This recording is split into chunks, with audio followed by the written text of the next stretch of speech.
फौज में एक बहुत बड़ा अफसर था, आर्मी में एक अफसर था जिसकी शादी नहीं की थी उसने, इसलिए उसके बाल बच्चे वगैरह कुछ नहीं, वो अकेला था, ना ही उसके मम्मी पापा थे।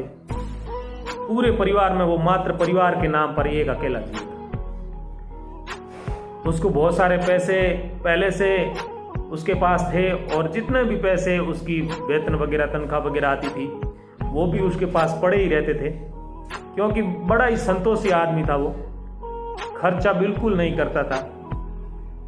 ऐसे करते करते उसके पास बहुत सारे पैसे इकट्ठे हो गए। अब आर्मी में, क्योंकि आप जानते हैं भोजन वगैरह वहीं बनता है और वहीं खाते हैं लोग मिल करके, तो भोजन की सप्लाई करने वाला, भोजन सामग्री की सप्लाई करने वाला एक शेठ था जो उस कैंप में राशन है वो सप्लाई करता था। तो धीरे धीरे उस सेठ की उस आर्मी के अफसर से मित्रता हो गई, आपस में काफी बातें करने लगे। तो एक दिन उस सेठ ने आर्मी के उस अफसर से कहा कि भाई आपके पास तो बहुत सारा धन पड़ा है, क्यों ना ये धन आप मुझे दे दो, मैं अपना नया व्यापार शुरू करूं और जो भी फायदा होगा, लाभ होगा, उनमें से हम आधा आधा बांट लेंगे। अब उस अफसर को भी लगा कि पैसे पड़े ही हैं, कोई काम तो आ नहीं रहे हैं।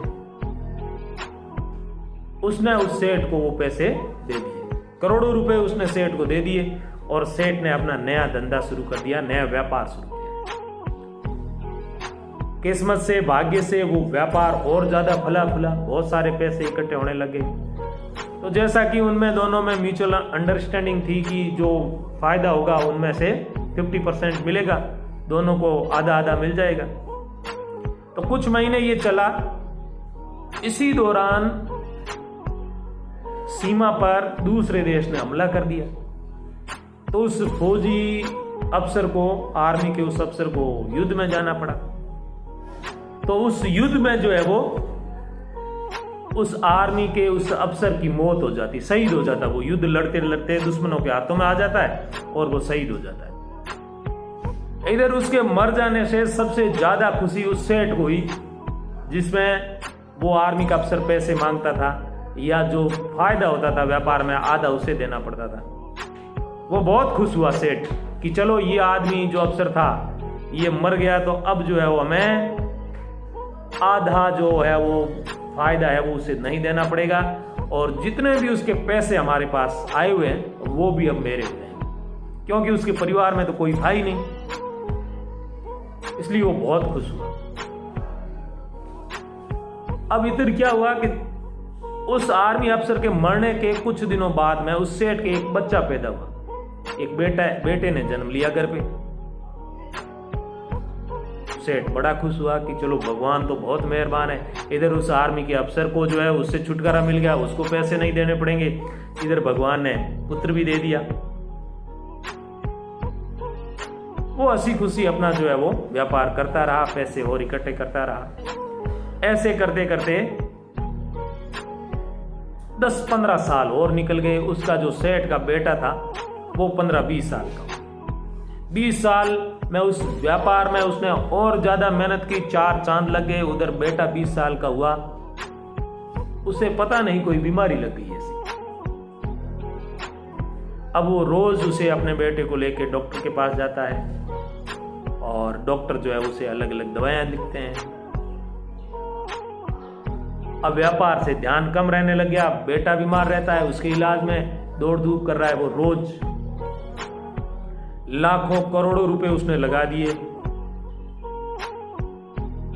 अंत में एक दिन डॉक्टर ने बुला के कहा कि सेठ जी ऐसी बात है, आपके बेटे की जो बीमारी है वो हमें पहचान नहीं पाए, हमारे तो समझ में नहीं आ रही है। हम आपसे तो यूं ही पैसे ले रहे हैं क्योंकि आपके पास पैसे खूब है, आप दे रहे हो, हम ले रहे हैं, बाकी आपके बेटे का इलाज हम नहीं कर पाएंगे, हमारे पास इस बीमारी का कोई इलाज नहीं।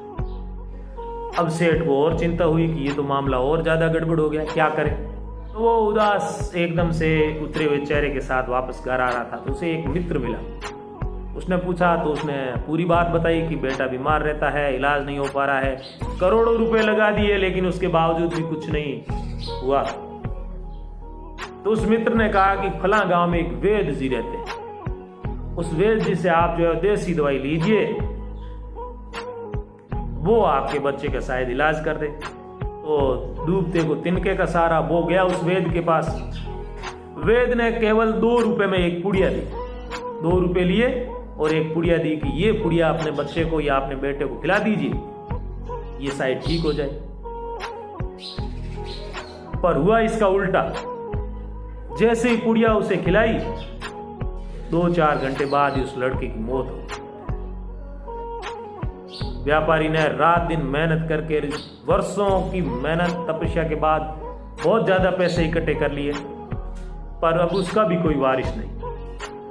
वो चिंता में रहने लग गया कि मैंने कितनी मेहनत की, पर अब ये जो धन दौलत है इसे संभालने वाला कोई नहीं।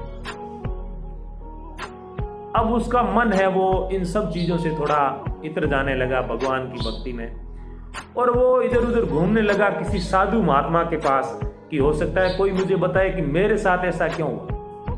मैंने तो किसी के साथ कुछ किया ही नहीं था, पर मेरे साथ इतना बुरा क्यों हुआ। तो एक गांव में जाने के बाद उसे लोगों ने बताया कि भाई यहाँ पर जंगल में एक कुटिया में एक साधु महात्मा रहते हैं, बहुत सिद्ध पुरुष है, वो शायद आपको बता सकते हैं। उनको सब चीजें पता रहती है, आगे की पीछे की, भूतकाल भविष्यकाल, वो सब जानते हैं। तो वो व्यापारी था, वो गया उस महात्मा के पास। उस महात्मा के पास जाकर के उसने अपनी पूरी बात बताई कि मेरे साथ ये चीजें हुई है, पर हुई क्यों मुझे इसका पता नहीं है, और भविष्य में मेरे साथ क्या होगा ये भी मुझे पता नहीं, तो आप मुझे बताइए। तो साधु ने बहुत मना करने के बाद जब व्यापारी ने उसका पीछा नहीं छोड़ा कि नहीं बताना ही पड़ेगा, तो उसने कहा कि देखो भविष्य तो किसी को नहीं पता चलता। भविष्य के बारे में, आगे आने वाली चीज के बारे में यदि किसी को पता चल जाए तो वो तो उस चीज को बदल देगा। भगवान की रचना है, उसी को बदल देगा। तो आने वाले समय में क्या होगा ये किसी भी व्यक्ति को पता नहीं, चाहे वो सिद्ध पुरुष हो, कैसा भी हो। अपन जाते हैं ना किसी के पास, कोई तांत्रिक के पास, कोई किसी के पास, कोई बता देता है कि वहां ऐसा होगा, इतने दिन बाद ऐसा होगा। कोई भगवान के पास जाता है बातें करने के लिए, वो सब झूठी बातें। भविष्य किसी को पता नहीं चलता। कृष्ण भगवान ने मानव रूप में अवतार लिया, पर भविष्य उनको भी पता नहीं चलता, क्योंकि मानव की अपनी सीमाएं होती है। यदि वो भविष्य वक्ता बन जाए, भविष्य में क्या होगा सटीक जानकारी उसे मिलनी शुरू हो जाए, तो वो पूरी दुनिया कायनात को पलट करके रख देगा। तो साधु ने बताया कि बहुत पहले, आज से लगभग 20-25 साल पहले, फौज के एक अफसर, आर्मी के एक अफसर को तो तुम भूल गए हो। व्यापारी चौंका, उसे पुरानी बातें याद आई कि हाँ ऐसा था तो सही, एक मित्र था मेरा, उसने मुझे पैसे भी दिए थे। तो कहा कि भाई वो पैसे तूने लिए, जब उसकी मौत हुई, वो शहीद हुआ युद्ध के मैदान में, तो सबसे ज्यादा खुशी भी तुझे हुई थी कि उसके करोड़ों रुपए तुम्हारे पास बचे। पर वास्तव में वो तुम्हारी एक क्षणिक खुशी थी या एक दिखावटी रूप में खुशी थी, क्योंकि कर्म हमारे साथ में चलते हैं। उन पैसों को तुमने अपना मान लिया, और उसके मरने के बाद तुम्हारे घर में जो बेटा जन्म लिया था ना, वो वही फौजी था, अफसर था, जो युद्ध के मैदान में शहीद हुआ था। उसी ने तुम्हारे घर पे जन्म लिया बेटा बन करके अपना हिसाब चुकता करने के लिए। और जितने पैसे तुमने उसके रखे थे, उस बेटे ने उसके इलाज वगैरह पर उससे भी ज्यादा ब्याज सहित पैसे जो है वापस ले लिए। उसके इलाज पे तुमने करोड़ों रुपए लगाए, वो रुपए वास्तव में तुम्हारे थे नहीं, बल्कि वो उसी फौजी के अफसर के पैसे थे, और उसने बेटा बन करके पूरे पैसे है वो वापस निकलवा लिए। तो कभी कभी हमें ऐसा लगता है कि हमारे साथ ऐसा क्यों हो रहा है। हमने तो कभी किसी के साथ बुरा नहीं किया, फिर भी हमारे साथ, मेरे साथ ऐसा क्यों हो रहा है। पर वास्तव में चीज ऐसी होती है कि हमें पता नहीं चलता है कि हमारे साथ ऐसा क्यों हो रहा है, पर कोई न कोई तो कारण होता है। इसीलिए कहते हैं कि हमारे कर्म है ना, वो हमारे साथ चलते हैं। हम चोरी कर रहे हैं, झूठ बोल रहे हैं, किसी को दुख दे रहे हैं, परेशान कर रहे हैं, और हमें लगता है कि हमें कोई देखेगा नहीं, हमारा कोई नाम नहीं लेगा, तो ऐसा बिल्कुल भी नहीं है। हमें भी देखने वाला है और हमारे प्रत्येक कर्म का हिसाब करने वाला भी इस सृष्टि को चला रहा है। इसलिए हमेशा हमें सच्चाई के मार्ग पर चलना चाहिए और जो चीजें हमारे लिए बेहतर है वही चीजें करनी।